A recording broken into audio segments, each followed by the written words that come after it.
My name is Kiara Mera, and this is the story of how the boy I swore I would hate till my last breath became the man I now breathe for. It started in 2017, in the crowded corridors of St. Stephen's College, Delhi. I was the scholarship girl from a small colony in Noida who had topped every entrance exam by burning midnight oil while others partied. I walked with files pressed to my chest and fire in my eyes.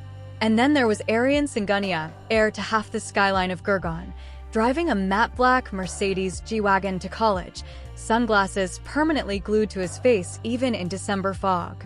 The first time our paths crossed was during the freshers' welcome speech.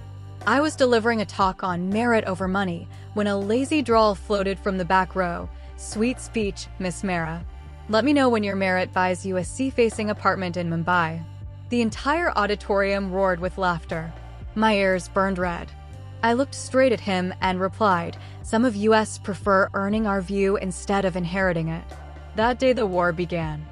For the next 2 years, we were the college's favorite enemies. He replaced my debate notes with printouts of luxury watch ads.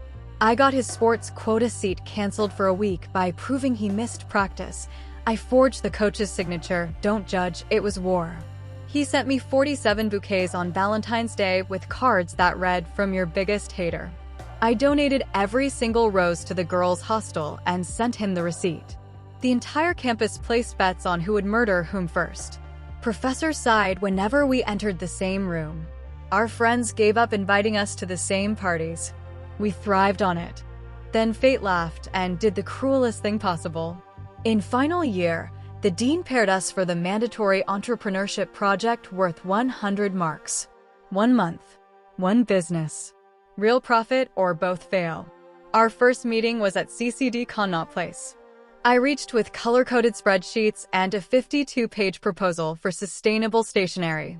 He strolled in 45 minutes late, ordered a hazelnut cold coffee, and said, "We're opening a midnight food truck. Butter chicken rolls and cold coffee." Done. I almost threw my laptop at him. "That's unhealthy, unethical, and basic."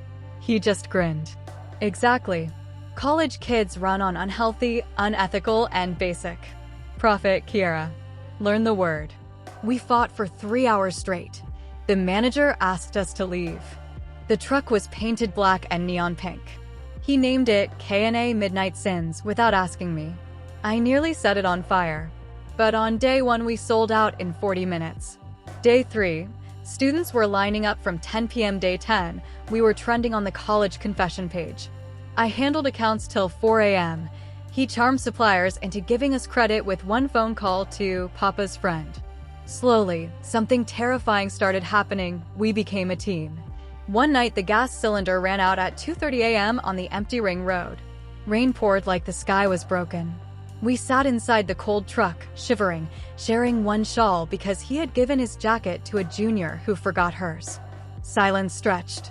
Then he spoke so softly I almost missed it. "You know why I fight with you so much?" I rolled my eyes. "Because you're an entitled brat?" He looked at me, raindrops hanging from his lashes. "Because when you fight with me, you look at me like I'm a real person, not just a surname." That night changed everything and nothing at the same time. We still argued, but now our friends noticed the arguments ended with secret smiles. He started leaving hot adrak chai on my library desk when I studied till dawn. I started saving him the last chicken roll because I knew he loved the burnt corner piece. The college called us frenemies with benefits, the benefit being pure chaos. Then came the night of the project submission party at his farmhouse. Free alcohol, loud music, fairy lights everywhere. I swore I'd stay 10 minutes. I stayed till 4 a.m. At 2:17 a.m. we escaped to the terrace. Delhi's polluted sky somehow had stars that night. We passed a bottle of Old Monk back and forth, laughing about every stupid fight we ever had. And then he said, "I'm leaving for London next month. Dad wants me to handle the UK operations." My heart dropped like someone had pushed it off the terrace. I forced a smile. Finally, I'll get peace. He stepped closer. "Is that what you want, Kiara?" The air between us crackled. His hand brushed my cheek. We were 1 breath away from a kiss when my phone rang. "Mom, emergency at home." I ran. We never spoke of that night again. Graduation came and went. I stayed in India, cracked IIM Ahmedabad, became the youngest partner at a top consulting firm by 27. He vanished into London's billionaire playground, yachts, models, tabloid headlines. Every year on Diwali, Mom would ask, "Wo lad ka jo tir saath hamesha lad to the kiya namna?" I'd pretend I forgot. But I never deleted his number. I had 412 unsent messages in my drafts. Saw your interview on BBC. You looked tired. Midnight Sins just crossed 10 crore revenue. Remember our stupid truck? I miss you. Never sent. October 2023. Life punched me in the gut. Papa suffered a massive heart attack. We needed 48 locks within 48 hours for an emergency procedure. Insurance covered 12. I called everyone. No one could arrange that kind of money overnight. At 3:14 a.m., sitting on the cold hospital floor, I opened WhatsApp.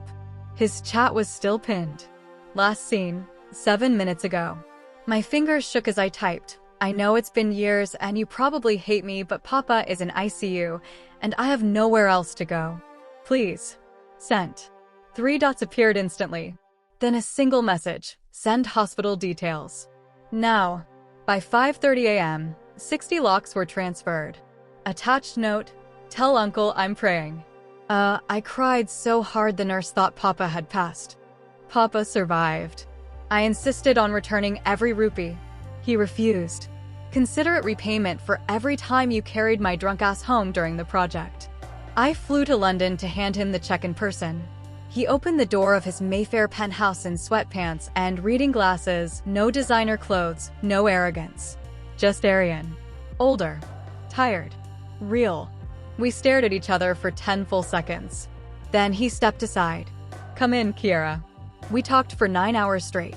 He told me how London broke him, fake friends, cocaine nights, a disastrous engagement to a British heiress who leaked his private photos when he ended it. He had been in therapy for 2 years. I became everything you hated, he whispered. And every single day, I wished I could go back to the boy who fought with you over a food truck, because that boy was alive. I told him about Mom's cancer scare the year before, the promotions that felt hollow, the nights I almost booked a flight to London just to scream at him one last time. At 3 a.m., he made terrible Maggie, and we ate it on the balcony watching London sleep. When I stood to leave, I handed him the check.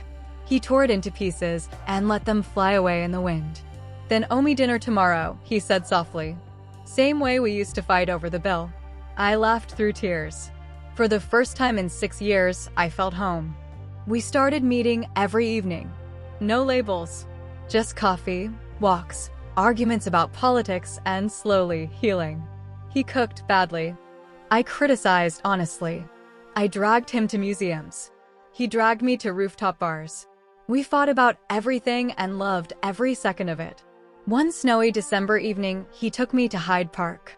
The whole park was lit up for Christmas. He stopped under the stars and got down on one knee with a simple solitaire ring. Kiera Mera, you're the only person who ever saw the real me beneath the money and the mess. You hated my worst parts and somehow still found something worth loving. I don't want to spend another sunrise without you yelling at me for leaving wet towels on the bed. Marry me. Please. I couldn't speak. I just cried and nodded so hard I nearly fell over. We got married exactly 1 year later, half in Delhi, half in London. My mother cried when he touched her feet and called her Ma for the first time. His father, the man who once terrified me, hugged me and said, "Thank you for giving my son his soul back." During the Pharaohs, Aryan whispered in my ear, "Still hate me?" I smirked through happy tears. More than ever. He grinned. Good. Keeps the spark alive. We started Midnight Sins again, this time a proper chain of food trucks and cloud kitchens across India. Every outlet funds full scholarships for children who can't afford education. Today there are 52 outlets and over 800 kids studying because 2 idiots once fought over a college project. We fight every single day. About whose turn it is to take our daughter Arya to school. About him buying her a mini Mercedes toy car when she's only 5. About me working till 2 a.m. But every night, before we sleep, he pulls me close and whispers the same line, "Thank you for hating me first." It forced me to become someone worth loving.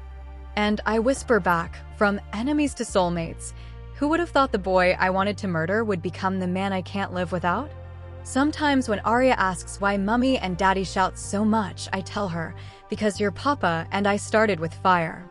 And fire, Beta, is just love that hasn't learned how to be gentle yet. People ask me if I ever regret those years of hatred. I say no, because every insult, every prank, every tear we caused each other carved us into the two halves that fit perfectly today. If you're listening to this and you're fighting with someone right now, someone who drives you insane, who knows exactly how to hurt you, who makes your blood boil just by existing, don't be so quick to walk away. Sometimes the person you can't stand today is preparing you for the greatest love of your life tomorrow. This is our unexpected journey. From enemies who wanted to destroy each other, to soulmates who would burn the world down to save each other. And if you take anything from our story, let it be this. The greatest love stories don't begin with love at first sight. Some begin with hate at first fight, and end with a lifetime of choosing each other every single day.